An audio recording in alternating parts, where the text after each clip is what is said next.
If you follow these 5 tips, I guarantee that your Airbnb is going to be more competitive than 90% of the listings out there.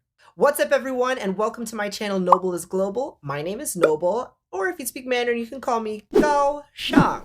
A lot of people have been asking me this question, and that is, how do I stage my home for Airbnb? So I typically deal with 2 types of people. You have like one person who is hyper creative and we gotta just like reel them in just a little bit so we have a cohesive idea or theme around their Airbnb listing. And then you have someone that has like absolutely no direction at all, and we just gotta push them to use their creative juices because I know you can do it. When I was first starting out on Airbnb, this was actually a little challenging for me because I didn't know where to begin. I want you all to learn from my mistakes because I made a lot of them when I was first starting out on Airbnb. And the mistakes I made were like flat out embarrassing. But get comfortable because these are my top 5 tips to stage your Airbnb for success. Let's go. Tip number 1, have a consistent theme. It's all about your unique taste. You could pick something that's Afrohemian or bohemian or retro or vintage, or even something like simple and minimalistic, like what's that other one?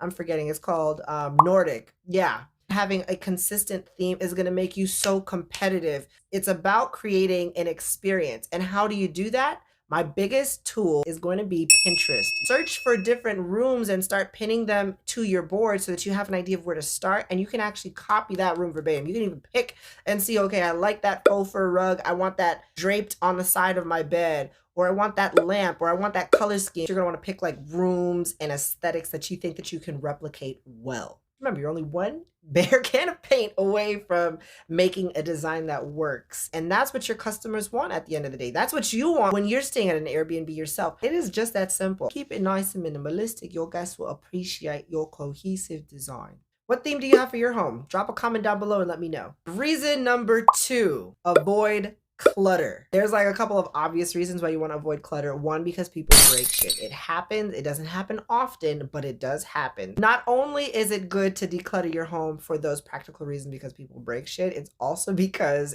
it's less for you to clean, okay? The less you have is the less I gotta move that knickknack out of the way for me to dust somewhere. It's less mental anguish for me to have to remember like what is there and what's not there. People know that they're financially liable for the things that they break. But let's like do our best to avoid those situations as much as possible. Avoid knickknacks, precious valuables, memorabilia, antiques, family heirlooms, all that stuff.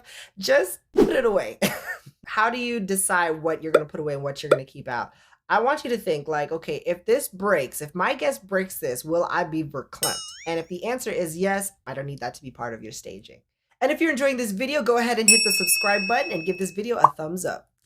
Son. So this seems like it'd be obvious, but clean linens are so important. I personally avoid white because not everybody's like really skilled at keeping their whites white. And personally, I know that if I see a towel and it has a stain, I know that it's clean, but I'm seeing a stain. I don't want that touching my body because I don't know. So anything that I think is going to be like a high traffic or high use item, I'm not going to put in white. Like my towels, nah. People are just unpredictable. So my advice to you is to stick to linens that are some other sort of like neutral tone. It's much easier to clean and it looks clean. It will stay looking clean for quite some time. Number 4, details matter. The devil's in the details. This particular tip is really useful because I believe that it's the additional details that people are not expecting is what gets you that 5-star review. I want all of your details though to be calculated, especially because this is a business and you're going to have to replicate this for all of your guests. Make sure you fold your towels like the hotels do. If you have a particular cleaner, if you're cleaning the house yourself, spend that extra time and put that rose on the toilet paper, okay? People like that shit. Leave a nice handwritten note if you can, or print one out. People like thank you cards. It's also another good place to put your Wi-Fi username and password. I always leave like a bottle of wine and some bottles of water for my guests, and bonus points if you leave something sweet like candy or like chocolates, or my favorites like muffins or cupcakes, something that they can munch on. So I highly recommend rewinding this video to listen for my specific tips. I'm going to go into even more detail in my next video about why it's so important to get those 5-star reviews to become a super host and why you want to be a super host like really bad on Airbnb. Tip number 5, be clean and smell clean. Of course, your home should absolutely be clean. I can't stress that enough, but it also needs to like smell clean.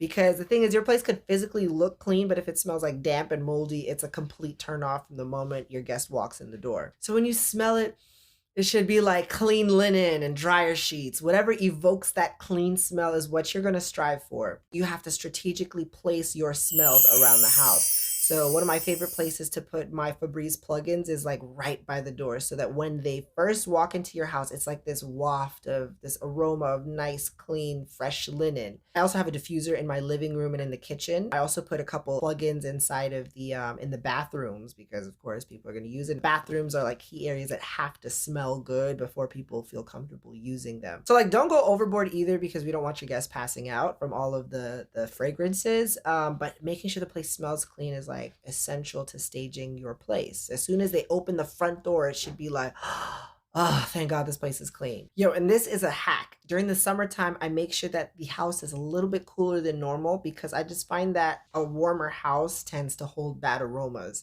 So a clean house, usually I associate that with it being a little bit cool and a little more sterile.